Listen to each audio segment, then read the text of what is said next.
Este es el tiempo de la palabra. Es el tiempo donde nuestros labios callan para que ahora hable Dios a través de su bendita palabra. Y lo que tenemos que hacer es preparar nuestros corazones. Cuando dicen amén. Por eso vamos a orar. Y usted que está allá también detrás de la pantalla, tenga un tiempo de ponerlo por obra. Es lo principal. Ayúdame a practicar y a vivir tu palabra, que es lo que tenemos que pedirle a Dios. Amén. Vamos a orar. Padre, te damos gracias por ese hermoso tiempo que nos regala, Señor.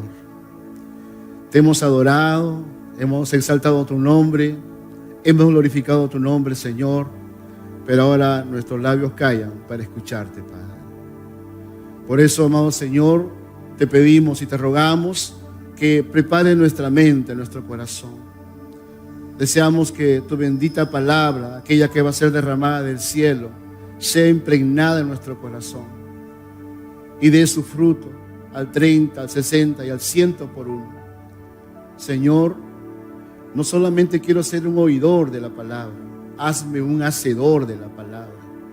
Por eso, Señor, quita de mí todo cansancio, todo sueño, toda distracción, preocupación, y prepara mi corazón a través de tu Espíritu, Señor, para poner toda mi atención y mi corazón y mi mente esté centrado en ti y en tu palabra. Señor, encomendamos en tu vida en tus manos nuestras vidas, nuestras familias, Señor, y este tiempo para que hagas conforme a tu voluntad y no la nuestra. Y a un servidor, Señor, úsame como un instrumento. Eso solo quiero hacer en tus manos. Bendice a tu pueblo, bendice esta reunión y bendice tu palabra, por favor, en el nombre de Jesús. Amén. Muy bien, amada iglesia, abra su Biblia en el capítulo 12 de Números. Es hermoso mientras voy hablando y pasando algunas diapositivas, ¿verdad? Hay una primera diapositiva que habla del personaje del que vamos a estudiar hoy día. Qué lindo que este año hemos empezado a estudiar nuevamente la Biblia, libro por libro, pero esta vez estudiando un personaje, ¿verdad? Y a través de ese personaje y el contexto en el que se desarrolla su historia, hablar sobre la consolidación de la visión. Amén. Esa es nuestra tarea, esa es nuestra función. Por eso, este es el personaje que hoy vamos a estudiar. Miriam o María, la hermana de Moisés y hermana también de Aarón. El título de este mensaje es Enemigos de la consolidación de la visión divina. Porque así como hay factores que ayudan a que la visión se consolide, se desarrolle y se alcance, también hay enemigos que se convierten en obstáculos, se convierten en impedimentos, que atrasan la visión, que afectan la visión. Y hoy Dios nos va a hablar de ellos para estar apercibidos. ¿Por qué? Tenemos que cuidarnos de estos enemigos. Vamos al texto, rápidamente. Le dije que busque su Biblia en el capítulo 12 de Números. Capítulo 12 de Números. En realidad es del 1 al 16, pero por el tiempo y porque voy a usar los demás textos más adelante, vamos a leer los 3 primeros textos. Amén. Ya hemos orado, Dios ha bendecido su palabra, ha preparado sus corazones y no nos queda sino recibir lo que Él tiene preparado para nosotros. Muy bien, ahí le he puesto el título Enemigos de la consolidación de la visión. Vamos a leer juntos y dice, ustedes síganme con la vista, yo voy a leer, dice, María y Aarón hablaron contra Moisés a causa de la mujer cusita que había tomado, porque él había tomado mujer cusita. Y dijeron, ¿solamente por Moisés ha hablado Jehová? ¿No ha hablado también por nosotros? Y lo oyó, ¿quién lo oyó? Jehová, lo oyó Jehová, y aquel varón, Moisés, era muy manso, más que todos los hombres que habían sobre la tierra. Para entrar en el contexto, recordemos que el pueblo de Israel salió en libertad bajo la mano poderosa de Jehová. ¿Recuerdan? Este pueblo vio la gloria de Dios, vio las 10 plagas, como Faraón fue derrotado, cómo cruzaron el Mar Rojo, ¿verdad? En seco, gloriosamente, ¿verdad? y ese mismo mar se cerró cuando Faraón y su ejército los perseguían. Cuando ahora están en la travesía de camino a Canaán, ¿verdad? Contaron con la presencia de Dios, la columna de nube por la mañana, la columna de fuego por la noche. Tenían la presencia de Dios, Dios derramaba maná del cielo, tenían comida, asistencia, protección, presencia. Pero este pueblo no reconocía todo eso y había ingratitud en su corazón, había queja. Y Moisés recibe todas esas quejas. Específicamente en el capítulo 11, en un capítulo anterior, este pueblo se queja de la comida que recibían en el desierto. Se habían cansado del maná de Dios, el pan de Dios. Estaban extrañando los ajos y cebollas de Egipto, con un poco de pan y agua, sí, y tal vez un poco de carne. Y querían volver al pan y la cebolla y los ajos, sí, pero esclavos. Habían perdido de vista la visión, habían perdido de vista el plan de Dios, habían perdido de vista la tierra prometida que Dios había asignado, había preparado para ellos. Y es así como Dios da resolución a cada queja, es decir, derrama su disciplina. Aún el llamado y el pedido de Moisés, porque Moisés estaba atribulado con tanta queja, estaba descorazonado, y claro, no era para menos. 2 millones de personas quejándose contra Dios y contra Moisés. Sin embargo, dice Dios atiende el pedido de Moisés y le dice: Moisés, no vas a estar solo con esta carga. Escógeme 70 hombres de los ancianos principales de Israel.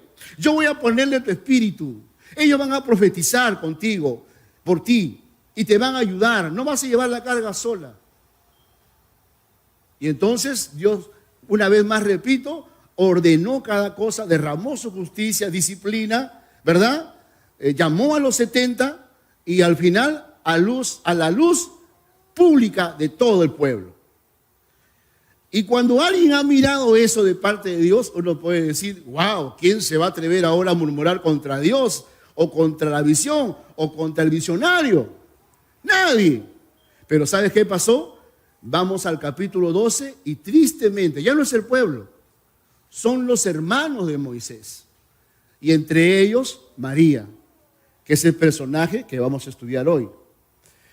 No voy a referirme a María y a Aarón, solamente a María, aunque está acompañada de Aarón, porque a veces me confundo y digo Malón. Entonces cuando me refiero a María, también está acompañado ahí Aarón. Entonces, ellos criticaron y murmuraron contra Moisés. Ahora, María y Aarón no eran simples acompañantes de Moisés, eran líderes emergentes de Israel. ¿Quién era María? Era la profetisa de Israel. ¿Quién era Aarón? Era el primer sumo sacerdote de Israel.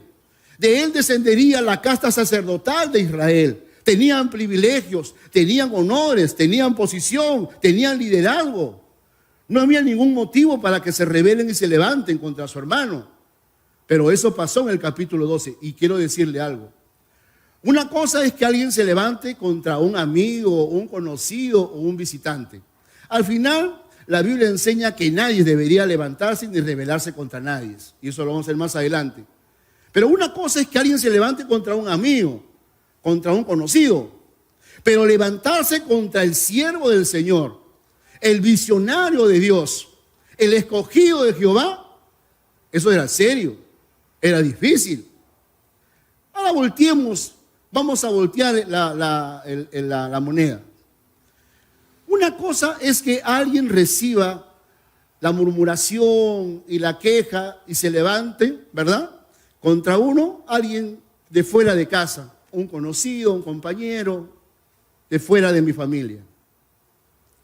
Pero que se levanten contra mí, mi sangre, mis hermanos, eso debió ser súper doloroso para Moisés, ¿sí o no? ¿Sí o no? Súper doloroso. No era un líder cualquiera, un acompañante o visitante de una tierra extranjera que salieron justamente con Israel de la esclavitud. Su propia sangre, sus propios hermanos. Y entonces alguien puede decir, pastor, qué triste historia que usted me está contando, que registra la Biblia. Sí, triste historia, pero se repite hoy.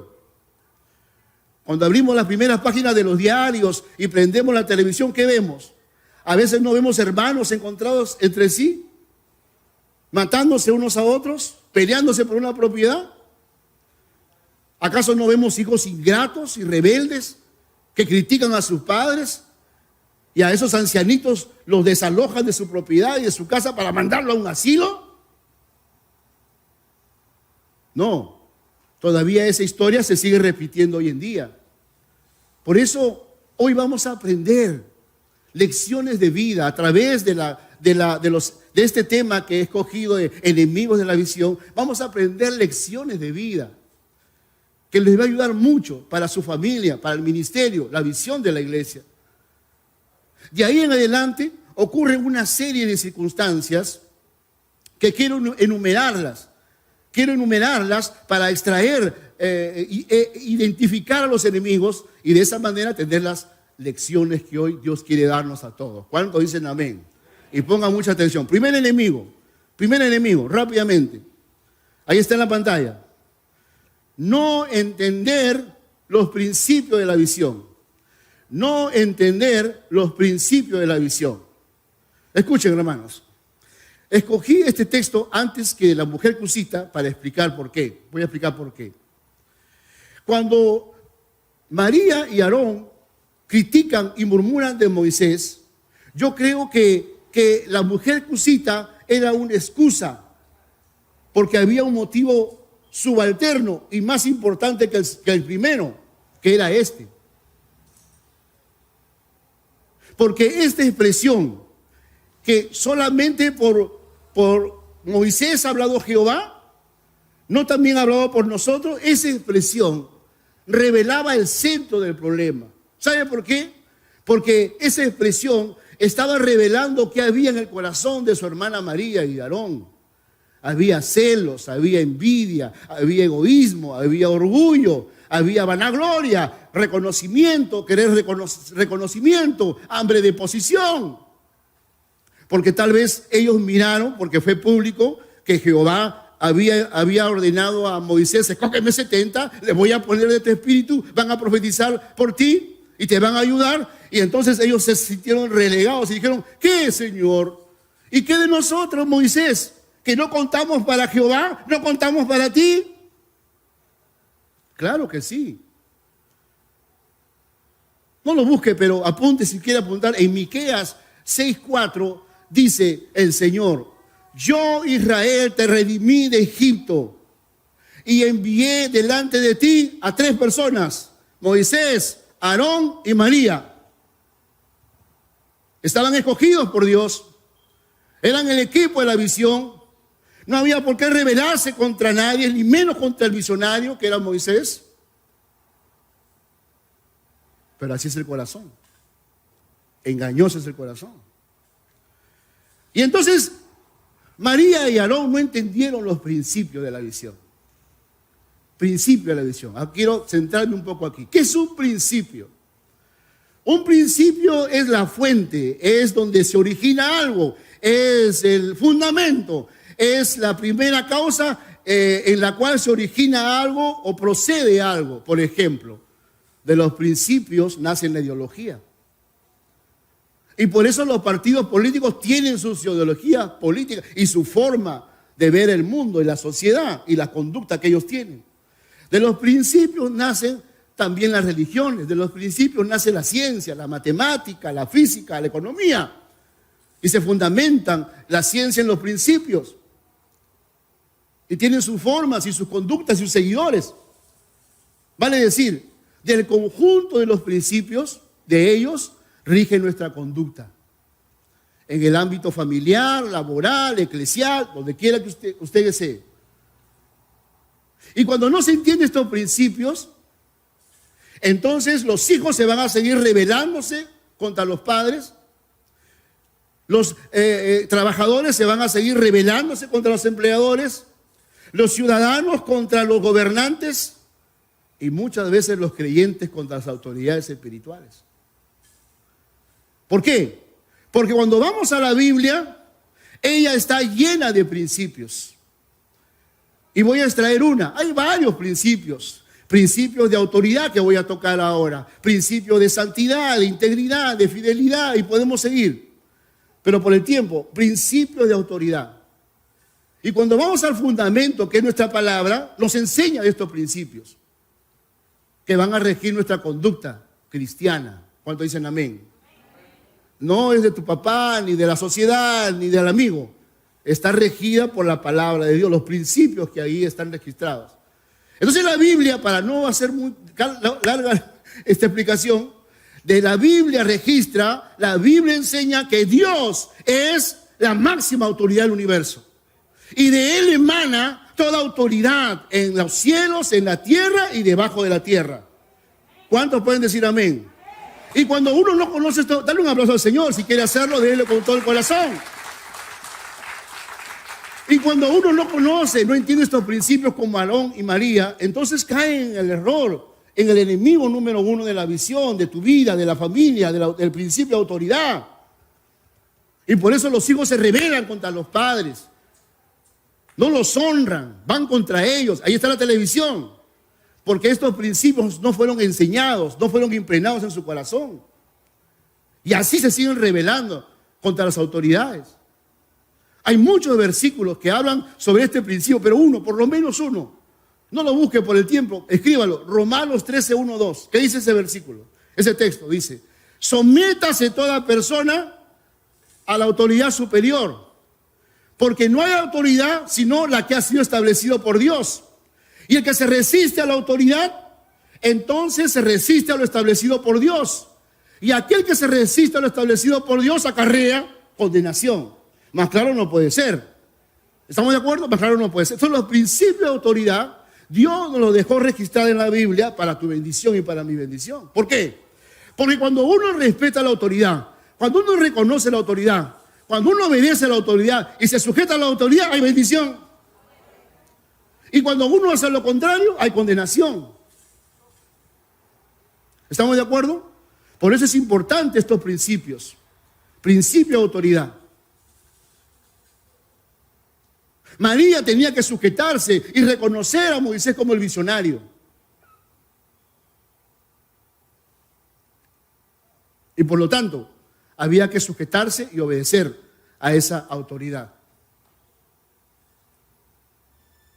Pregunta, aplicación a la visión nuestra. ¿Quién puso como pastor principal y visionario y encargado de esta congregación? El pastor Antonio. ¿Quién lo puso? ¿Quién puso al equipo pastoral establecido en todo Ecuador Norte Callao, en nuestra iglesia? ¿Quién puso a los supervisores, a los tutores, cotutores, líderes de área como líderes de la iglesia? Dios. Entonces lo que Dios quiere es que honremos esa autoridad, que obedezcamos, que nos sujetemos y que no nos rebelemos contra ella. ¿Estamos de acuerdo? ¿Estamos de acuerdo?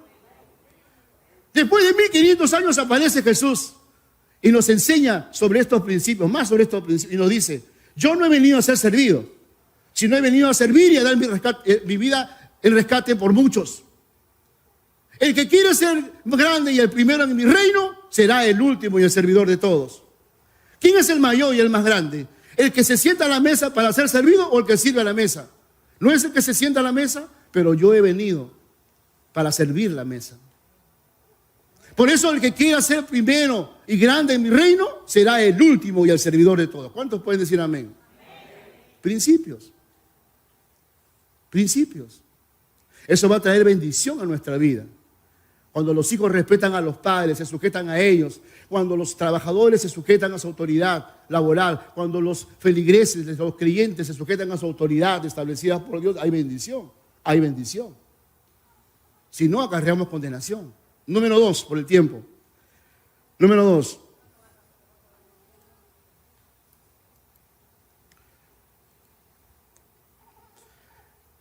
Lo primero es no entender los principios de la visión. Segundo, no reconocer la pureza de la visión. Dice ahí Y María y Aarón hablaron contra Moisés a causa de la mujer cusita que había tomado, porque había sido tomado mujer cusita. Y vamos a explicar rápidamente, porque hablaba con los pastores que hizo una investigación sobre esto, y habían dos fuentes, habían dos posiciones. Una que dicen que Moisés en algún momento quedó viudo y se casó nuevamente, ¿verdad? Y tomó una mujer cusita.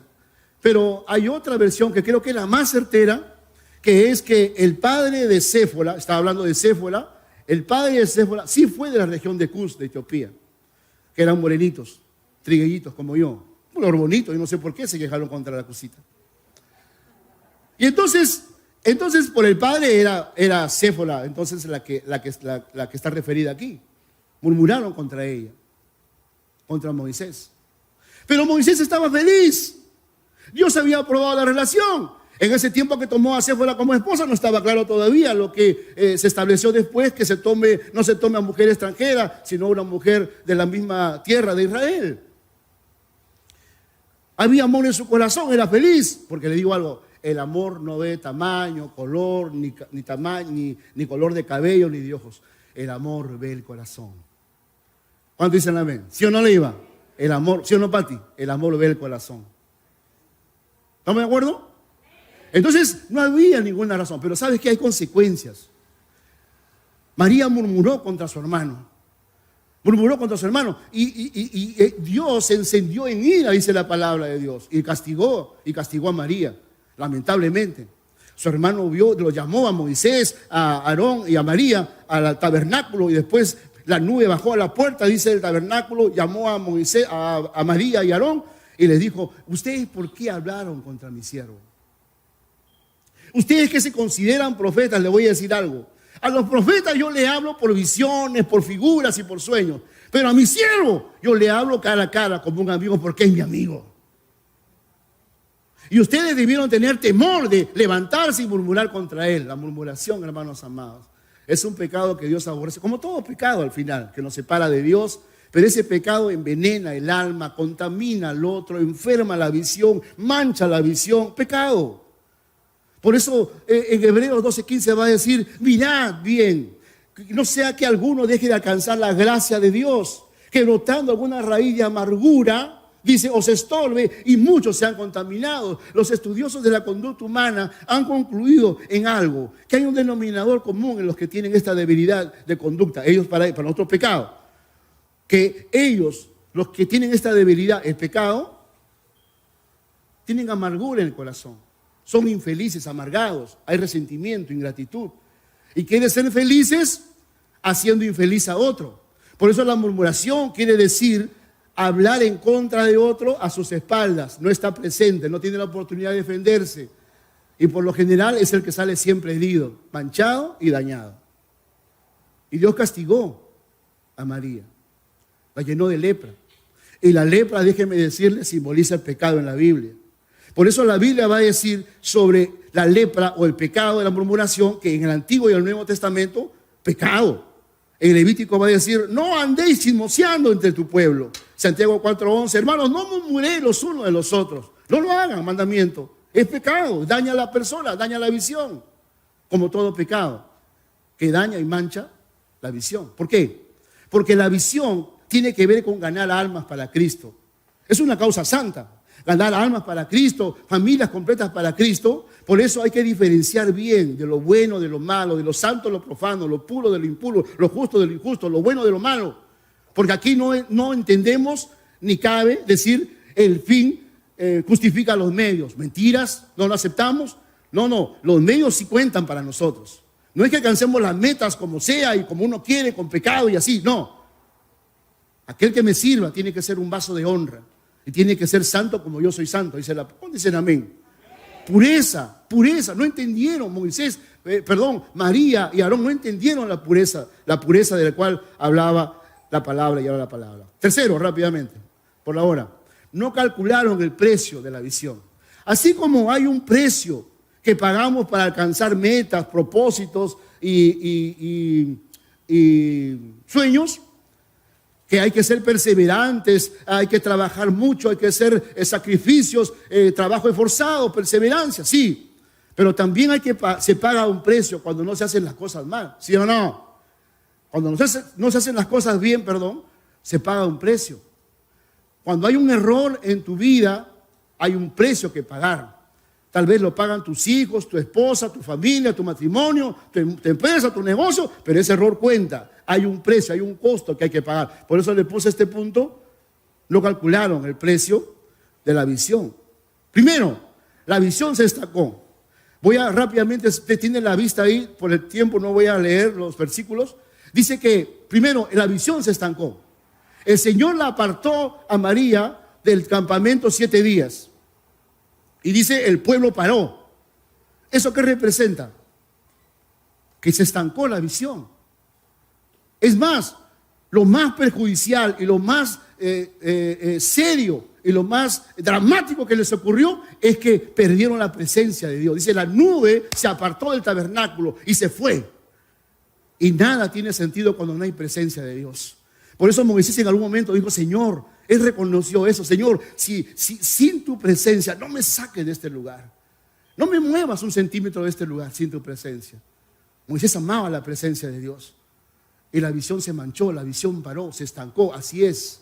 Cuando estamos encontrados unos a otros, la visión se estanca, la visión se para. Hay muchas iglesias que se dividen, visiones que fracasan, porque la grey no entendieron de estos principios, de estos enemigos, y cayeron en el error y pisaron el palito que el enemigo les puso. Rápidamente, el costo del visionario. Miren, Moisés podría haber pedido la cabeza de María y de su hermano. Podía haberlos separado del ministerio. Podía haberlos excluido permanentemente del pueblo. Pero no hizo eso. ¿Saben? Los visionarios tienen un costo que pagar. No son la pepita de oro. No van a ser amados tal vez por todos, pero hay que reconocer algo. Son los elegidos por Dios. No me elegiste vosotros a mí, sino que yo os elegí a vosotros. Y nadie toma esta honra para sí, sino aquel llamado por Dios, como fue Aarón. Dios establece la autoridad. Dios establece ese principio para honrar a las autoridades. Y en este caso, Moisés pagó el precio. Se humilló, murió en sus derechos. Y más bien rogó por su hermana. Señor, sana a mi hermana. Miren el corazón del hombre más manso de la tierra. Del hombre que Dios escogió para que sea el ministrador de la casa del tabernáculo y de todo el pueblo. El elegido. Y tal vez Dios pudo decirle a María y Aarón, María y Aarón, ¿ustedes pensaron que Moisés era especial? Sí, era especial. Era especial, porque es mi elegido. Yo lo establecí como autoridad, como líder. Yo lo establecí como libertador. Yo lo establecí como el guía del pueblo para la tierra prometida. Él es la autoridad. Y ustedes no tenían que decir sino reconocer la autoridad, obedecer la autoridad y sujetarse a la autoridad. Y solamente decir amén y gloria a Dios. Es lo que necesitamos. Pero él oró por su hermana. Y así son los visionarios. No tienen que defenderse. Dios los defiende. No subestimemos la omnisciencia de Dios. Dios oye todo. Dios escuchó la murmuración de su siervo y rápidamente disciplinó a María. Triste, ¿verdad? Pero también perdemos la visión. El siguiente punto, que es las consecuencias del error. María pagó también el precio. Así como pagó el precio de la visión, Moisés también pagó María el precio. Fue separada del pueblo, del tabernáculo, ¿verdad? Y fue exiliada, pero volvió nuevamente. Pagó el precio, la vergüenza, el pecado te apartaba de tu familia, te apartaba del pueblo, te despreciaban. Sufrió sus consecuencias, pagó el precio. Todos pagamos un precio y también el precio tiene un costo, hay una visión. Cuando hacemos las cosas mal, pagamos un precio. Y es mejor que reconozcamos estos costos para no cometer errores. Y por último, el cuarto punto, perder la urgencia. Miren los enemigos, perder la urgencia de la visión. Perder la urgencia de la visión. No voy a leer los versículos, usted puede leerlo en casa. Dice que este pueblo, está en el capítulo 14, este pueblo siguió quejándose contra Dios. El capítulo 12 se quejan de la comida, el capítulo, 11 de la comida, el capítulo 13 murmuración contra sus líderes, el capítulo 13 hay murmuración contra la tierra prometida, el capítulo 14 hay murmuración contra Dios y contra Moisés y contra la voluntad de él que lo sacó de Egipto. Y al final Dios determinó, no me entra la primera generación a la tierra prometida. Se quedan, solo entrarán sus hijos, aquellos menores de 20 años. Que no era que todas las familias iban a ir a la tierra de Canaán, pero así es. Cuando nos encontramos unos a otros en medio del pecado, la murmuración, ¿sabe lo que pasa? Perdemos el norte, perdemos la visión, perdemos el futuro, el lugar donde Dios preparó para nosotros, las metas, los sueños, lo perdemos. Así como lo perdió el pueblo. Y cuando nosotros estamos perdidos, encontrados unos a otros, estamos chismoseando, murmurando, estamos en pleitos, en conflictos, distanciados unos a otros, y no nos amamos, no hay unidad, no hay amor, no hay compañerismo, entonces perdemos la visión, la urgencia. Porque la urgencia de la visión es ganar almas, ¿sí o no? Es ir a los desposeídos, es pregonar libertad a los cautivos, es dar vista a los ciegos, sanar a los quebrantados de corazón, es dar libertad a los cautivos, es a predicar el año agradable del Señor. ¿Cuántos dicen amén? Perdemos la urgencia de la visión. Perdemos la urgencia de la visión. Y por último, la conclusión. Hermanos, dice que María fue apartada 7 días. Cuando Moisés clama por su hermana, Moisés le dice, Señor, sana a mi hermana, por favor. Y mis palabras, ella se equivocó, sí. Pero por favor, sana a mi hermana. Y le dice Moisés, no es que si el padre de María escupiera en su rostro, sería avergonzada.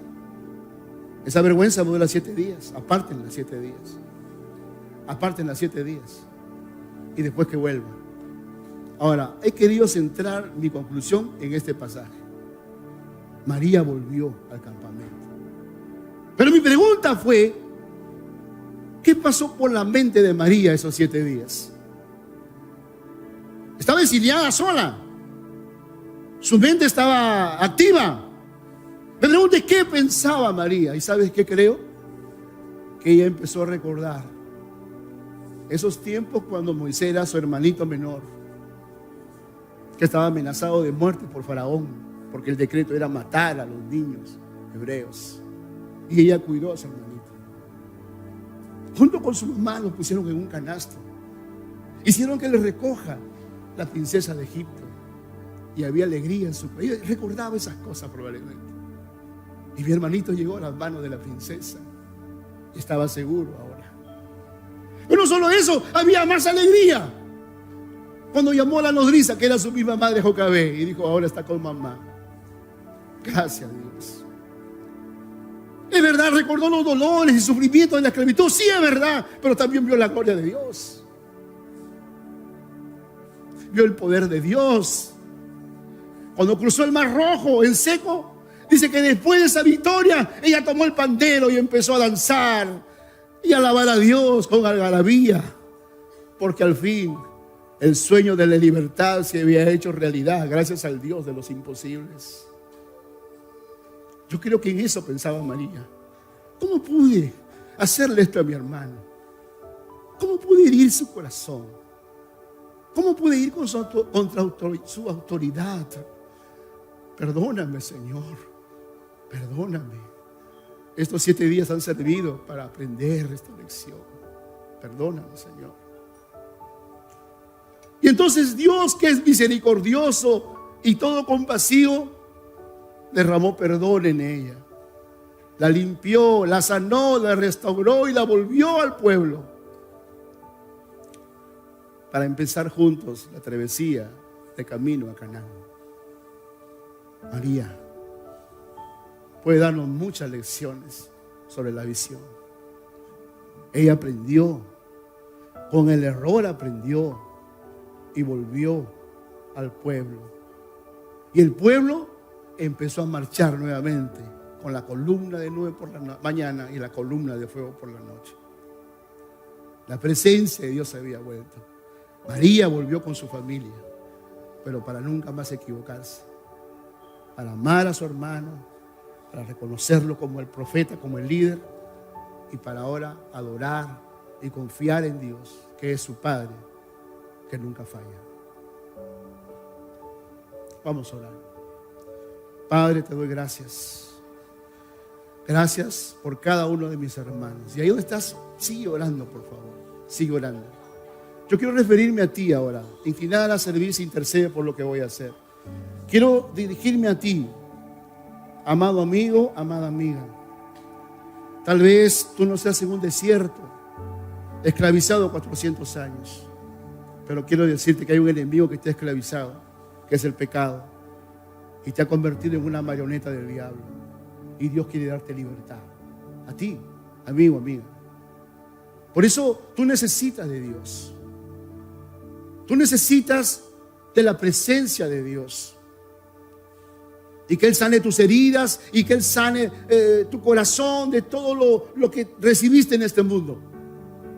Para ser su hijo, para ser su hija. Y caminar con Él juntos hacia la tierra prometida, que es nuestra patria celestial, el reino de los cielos. Si quieres, te puedo ayudar en una oración. Y repite conmigo, dile: Señor, te doy gracias por haber escuchado tu palabra. Señor, ahí donde estás, dile: me arrepiento de mis pecados. Me identifico con María también, me alejé de ti. También pequé, Señor, perdóname. Quiero tu perdón, Padre. Restaura mi vida. Transforma mi vida, dile así. Te abro las puertas de mi corazón, dile así. Y te recibo como mi único y mi suficiente Salvador. Dile así: creo en ti como el único y suficiente Salvador. Dile así. Escribe mi nombre en el libro de la vida. Gracias. Hola, gracias por mirar este video. Espero que haya sido de bendición para tu vida. Y por favor no olvides de suscribirte en este canal y darle like si te gustó el video. Y compártelo para que juntos podamos ser de bendición para nuestra ciudad, para nuestra nación y el mundo entero. Que Dios te bendiga.